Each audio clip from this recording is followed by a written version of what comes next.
Halo, Assalamualaikum warahmatullahi wabarakatuh. Perkenalkan, nama saya Sonia Febrianti Amelia dengan NIM 031122220022 dari Prodi Akuntansi, Sekolah Tinggi Ilmu Ekonomi Sutatmaja Subang.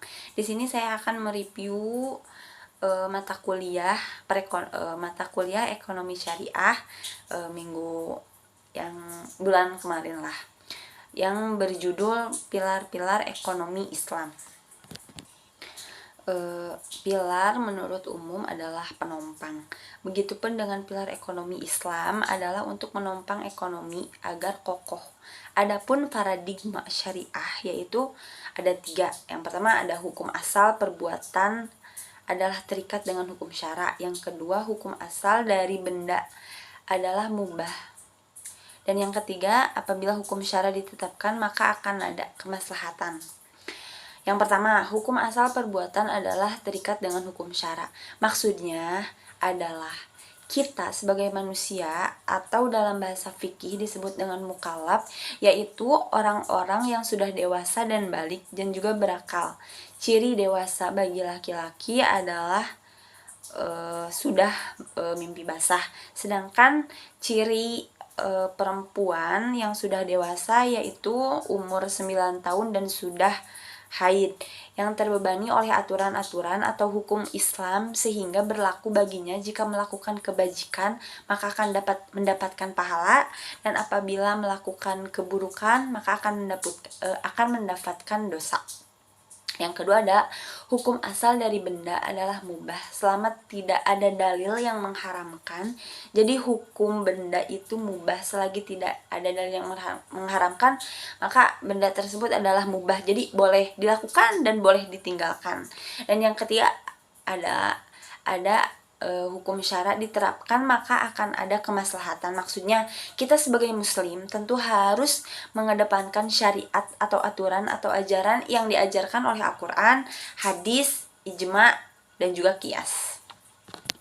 Adapun kerangka sistemnya itu ada 2. Yang pertama ada fikroh dan yang kedua ada torikoh.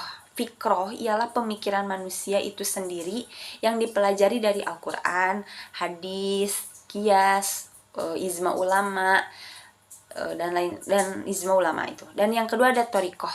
Torikoh adalah metode untuk menerapkan syariat Islam. Setiap peraturan yang lahir dari pandangan dunia atau akidah tertentu yang berfungsi untuk memecahkan dan mengatasi problema hidup manusia, menjelaskan bagaimana cara memecahkan, memelihara serta mengembangkannya. Tujuan utamanya ialah untuk mewujudkan perintah Allah Subhanahu wa taala.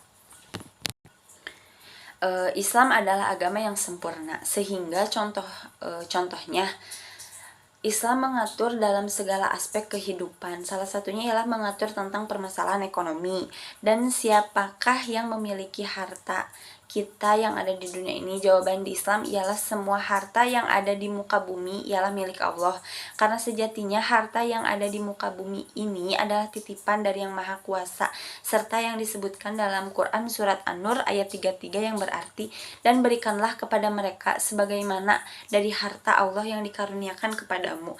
Jadi maksudnya harta yang kita miliki adalah ada sebagian besar dan sebagian kecilnya adalah harta milik orang-orang yang ada di jalanan, seperti orang di jalanan. Jadi kalau bisa berikanlah harta kita sebelum Allah mengambilnya lewat ujian. Adapun pilar-pilar ekonomi Islam itu ada 3. Yang pertama ada kepemilikan atau disebut juga al-milikiyah. Yang kedua ada pemanfaatan kepemilikan atau disebut juga dengan at-tasarruful fil malakiyah. Dan yang terakhir ada distribusi kekayaan di tengah manusia. Yang pertama ada kepemilikan atau disebut juga dengan al-milikiyah. Ada 2. Yang pertama ada sebab kepemilikan. Contohnya kita mendapatkan kepemilikan kita itu secara halal apa haram, secara hak atau secara batil. Itu juga sebab. Dan jenis-jenis kepemilikan. Dan yang kedua ada pemanfaatan kepemilikan atau disebut juga dengan at-tasarrufu fil milkiyah. Itu juga ada 2. Yang pertama ada penggunaan harta dan yang kedua ada pengembangan harta. Penggunaan harta bagaimana kita menggunakan harta kita secara sebaik mungkin gitu. Dan yang kedua ada pengembangan harta kita berkembang nggak di tangan kita. Dan yang ketiga ada distribusi kekayaan di tengah manusia. Ada dua, distribusi secara ekonomis dan ada distribusi secara non-ekonomis. Mungkin sekian dari pilar-pilar ekonomi Islam. Semoga bermanfaat. Terima kasih banyak. Wassalamualaikum warahmatullahi wabarakatuh.